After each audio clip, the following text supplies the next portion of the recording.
Hey y'all, I'm Alisa Nicole. Welcome back to my channel. I haven't posted a video in a little minute now, so this is just gonna be me getting on here, updating y'all, letting y'all know how life has been in the Air Force. It's been real busy, real hectic, a lot of moving around, and just answering questions that I've gotten that I haven't been able to get to. So yeah, let's get right into this video.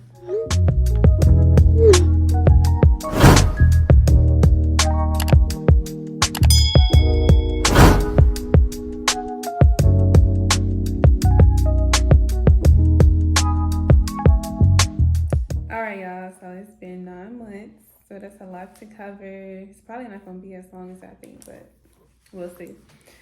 So, I'm going to start from, if you see me looking down, I have notes. It's been a minute, so. I'm going to start from January. So, in January, I went to a 6-month training for my job for weapons director. So, I'm part of the Command and Control Battle Management Operations career field. That's a mouthful. So within that, you have the surveillance side and you have the weapons director side, the controllers.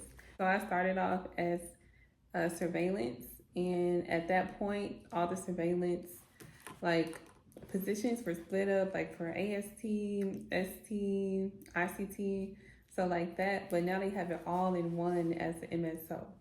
So I was surveillance as an ST, and as an ST, I was just like ID tracks, air tracks, ground tracks, surface tracks. Surface tracks are like ships, things in the ocean, in the sea, just to make sure like if they were friendly, hostile, making sure we know who is who.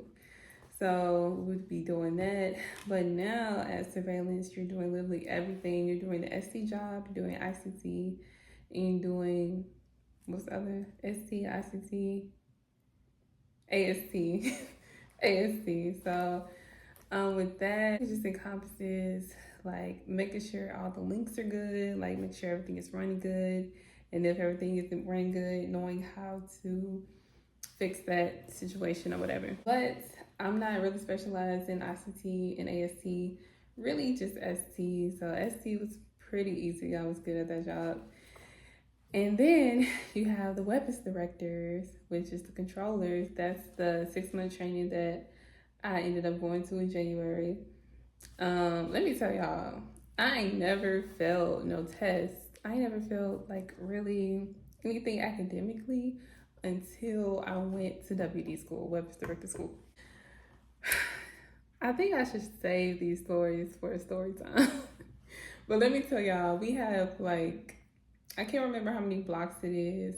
So it's like sections of the class. So when we got to that fourth block, that last block, the last block for academics, I failed that last block test and I was so pissed. But that's a different story for another time. Retook it, passed it, cool. But anyway, so you got surveillance, weapons director. So weapons director school is about 6 months long. 6 months. So I was in a training environment for 6 months. It was so stressful. I posted a reel. Are they called reels on YouTube? A short. I posted a short back when I graduated. So that's what that was. So weapons director is when you're actually controlling an aircraft. Basically, with any other positions in this job, you're looking at different monitors, and on the controller side, you are talking to the pilot. Everybody has headsets on, even surveillance. They get more essay through listening what the controller is talking about to the pilot by listening to the headsets. But as a controller, you're using the headsets to actually communicate with the pilots, make sure that they are like flying safely in accordance with whatever we got going on, right? So they have to follow different rules. Like you need to be at a certain altitude, you need to be in this airspace, you need, or whatever. And during wartime, we are basically giving them enhanced essay on the enemy locations, like what type of aircraft it is, and what all this stuff. I'm not gonna get too deep into it because a lot of stuff is secret and I don't want to say nothing that's it's going to affect anything. So you get the point. Like, we are talk to the pilots, make sure they're flying safely and enhancing their essay. A lot of people think of air traffic control when I'm explaining the job, but it's not that. Like, I don't want to say anything, but I feel like I explained it to where y'all can get like what we do. So basically, looking at a whole bunch of monitors, talking to the pilots, headsets, communicating information.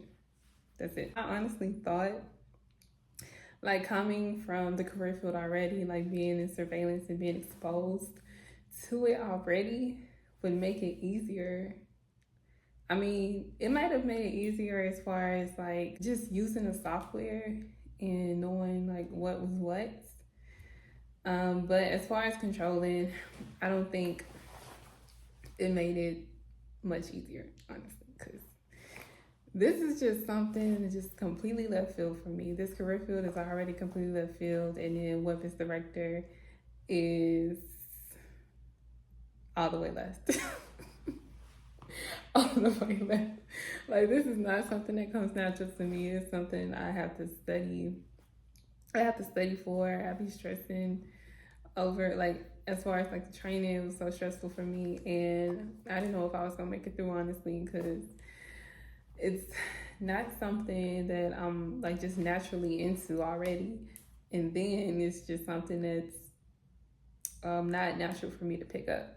But I made it through, graduated, all that. So that's what happened. I was there from January, and then I think I graduated in June, like the end of June. And then I came back to Utah. I'm stationed at Hill Air Force Base. That's the question that somebody had for me, Hill Air Force Base. And then I was here for a couple weeks, and then I went to Tinker in Oklahoma City to do my evaluation training. And I did not pass. I did not pass my evaluation training. So I have evaluation training here that I have to do. So we gonna get through it though, okay? We gonna get through it. But let's see what else I got. I guess while I'm on this subject, I could answer Hannah. I was just scribbling. I was writing fast. Hannah. Why did I write this like this? Anyway, Hannah asked me about the career field, and she is joining the Air Force as this career field. So I'm answering your questions. I'm stationed at Hill Air Force Base. That was the question I was talking about. Base locations, we are really limited compared to like a lot of other career fields like personnel, finance, like them career fields that can go anywhere. On the surveillance side, they have a few more bases than the controllers do. So I know the controllers mainly can only go to CRCs, and that's Hill Air Force Base. It's Luke is not. Luke is a school. Luke is a school. You have Davis Monthan in Arizona. One of them bases in Florida, I think it's just one. It's either Herbert Field or, honestly, I don't know. But one of them bases in Florida. You can go to Mountain Home, which is like, that base is in the middle of nowhere. I wouldn't want to go there, and I would rather be here than be in Mountain Home. What else do we have? Do we have North Dakota? Who wants to go to North Dakota? Don't call me. I'm not sure. But all I know is that our bases are limited. We also have some bases overseas. You have Aviano in Italy.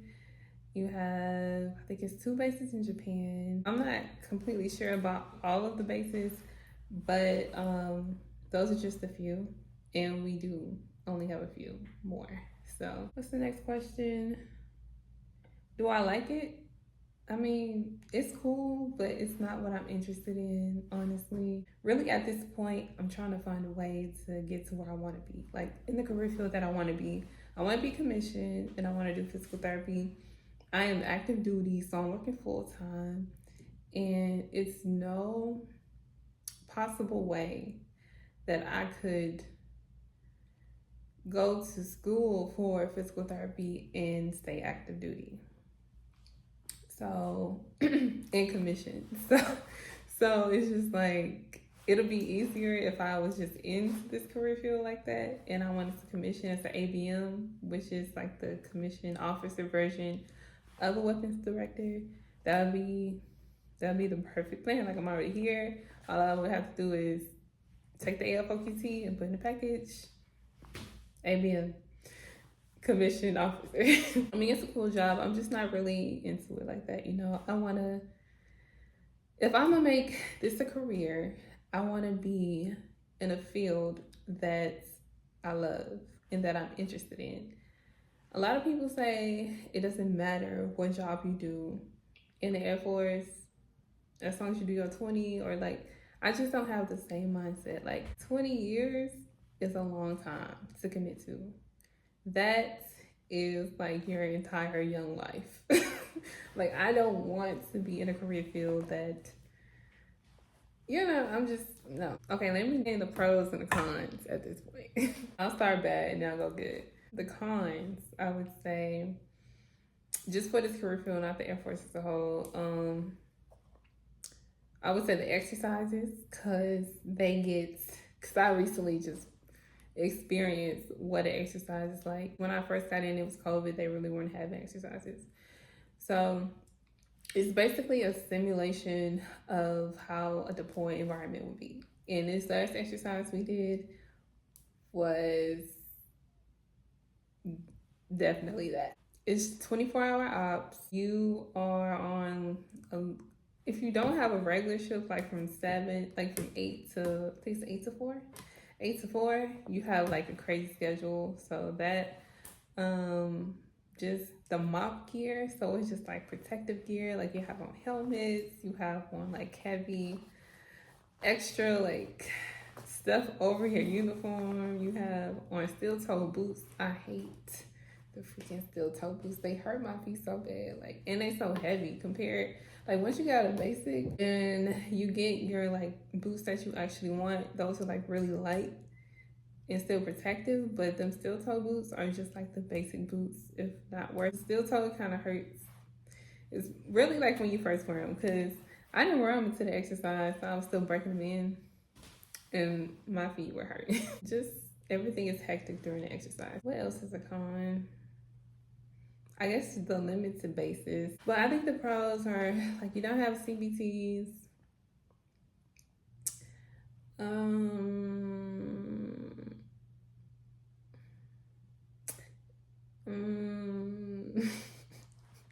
Let me stop being goofy, y'all. So it really exposes you to like something different, and it's up to you if you decide if you like it or not. Because if I really liked it, honestly, if I knew that I really didn't have like anything else that I'm interested in really like that, then this would be my thing. Like I would put all of my effort into this.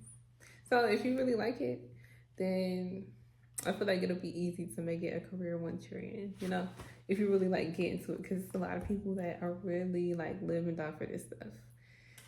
So that's just not me, but that was for that question. So back to the updates. And then I'll go to the rest of the questions later. Missed the part. I'm all over the place, y'all. I forgot to tell y'all, I moved out the dorms. I don't even think I mentioned that I moved out the dorms right before I went to Luke Air Force Base for the WD training. So I literally packed up everything and took everything I had with me in my car to Arizona. Yes, I think it's like an 11-hour drive. That's the longest drive I've driven, honestly. But I packed up everything and took everything with me. And then before I got back here, I looked for an apartment and I signed my lease while I was in Arizona, just because I wanted to have my own space when I got back. Like I didn't want to stay with anybody for too long, like when I got back. So I ended up getting back, and then I stayed with a friend for a day. I think it was a day. And then I moved in the next day. When I got back, they had me on the exercise. And so after the exercise, I had to take some time off to get everything together. Because like moving is not an easy process by yourself. Like I literally did everything by myself, which sucked. But I'm here and it's done. What else? Oh, okay. So I did put on rank I put on a stripe. I'm a senior airman now, E4. I put on rank while I was in Arizona. It was like towards the end of training. I think it's the last week. So that happened. Next we have staff sergeant, you know. So we're gonna see how they go. You actually have to test for staff, so we're gonna see. I got that coming up next year, the beginning of next year. Okay, I guess I can touch on TA. So I finally am able to take advantage of my TA, which is the tuition assistance. So you get $250 per credit hour for a degree, and I've been wanting to start my master's, so I have officially started my master's. It actually starts tonight. So I'm excited about that. I've been putting this off for the longest. The Air Force has had me moving around a lot since I joined, and I'm always going through a training, always like something's always going on. So now I feel like I can just dedicate some time to school. So I'm excited to start my master's degree. What else? Oh, guess what, y'all? Okay, let me do a disclaimer. So initially I wanted a little teacup puppy. The little teacup chocolate golden doodles. They're so cute to me. Oh my god. But they're like, I think the cheapest ones I've seen were like $2,800. And I'm like, who about to pay $2,800 for a dog? Not right now. Not with this pay. I ended up getting a cat, and there's a story behind that. So one of my old co-workers, she was at Tinker when I went. She PCS to Tinker with her husband, and I went by her place, and they had a cat. And like, I'm like, I don't really like cats as much as I like dogs, but like I can tolerate a cat. But the cat was so nice, it was so cute or whatever. So I was like, you know what? Maybe I can get a cat. Because before that, and in between the time, I was like, the dog is too much. I was like, maybe I just get a hamster, you know? So that's what really convinced me to get a cat. And literally the first day I got back, I got a cat. So his name is Prince. He is so cute. He was sleeping. Hold on. He gonna get up. Look, he's so cute. Look, if y'all want to follow him, I made him an Instagram page. His name is Prince the House Lion. No underscores on nothing. Sleepy baby. But yeah, go follow him on Instagram, Prince the House Lion. Yeah, I'm talking about you. I'm talking about you. He's still asleep, y'all. But yeah, I'm gonna put him down. All right, so yeah, got a cat. That's Prince. He's so cute. Don't start. Don't start. So I guess now I can get to the questions. I have a few questions that I picked out, and then the rest I'ma just comment back. Y'all, I'm just bad at replying, like messages, emails, all like anything. I'm bad at replying, okay? I will look at it and be like, okay, I'm gonna reply later, and then just don't. But I promise I do not do it on purpose. So that's why I'm responding to some of them here, and then I'm just gonna get to them in the messages. It just takes like a lot out of me. Like, I don't know why. I just don't know why. So one question is from Jay Never Lacking Vlogs. And it's, are you able to ship your car with you when you go to different states?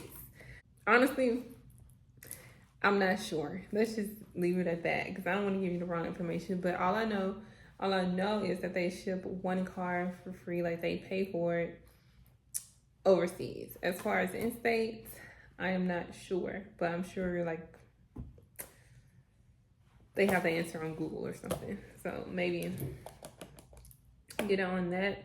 All right, so this next question is from Noah Airy. Hopefully I said the last name right. What school did you do for your personal training certification? I went through NASM. It's the National Academy of Sports Medicine. They have this program with the Air Force. It's called the Core Program. I did a video on that, and that's where like the Air Force pays for that. But at that point, I didn't have the qualifications for that. I think the qualification that I didn't have is that you have to be a 5 level in your career field, and I wasn't there yet. I was still at the 3 level. I mean 5 level. It goes like 3 and then 5 and then 7. So I wasn't there yet, so I ended up paying it on my own. But they always have some type of sale or discount going on, so you can go and see what they got going on there. I also have a NASM CPT video on my page somewhere, so you can check that out too. Well, if you probably already checked it out. It's probably underneath that video, this comment. But yeah, so no, but then you would have known. I don't know, but anyway, I have NASM and the Core Program video on there. Joseph Johnson said, "Do you have to be smart to join the Air Force?" Listen, I've met a lot of people in the Air Force, and a lot of them, and a few of them, they ain't that smart. So no, obviously you ain't gotta be smart to join the Air Force. You just gotta pass that ASVAB and get the score that they are looking for, and then make it through MEPS and basic. That's it. Pass that ASVAB, get the score you want if you are looking for a particular career field, and if you don't care what job you get, just pass it and pass MEPS and be on your way. So that's that. And Justin and V-Ray _ congrats on going to basic training. I've seen your comments. I remember how excited I was to go to basic training, a little anxious, but congrats on making it through the process. And if y'all are going through, hopefully y'all see this afterwards, and congratulations. Because I hated basic training. I still have story times from basic training I haven't gotten to. But I believe that's all I wanted to update y'all on. If y'all have any questions, let me know. I'm going to get to another video answering more questions.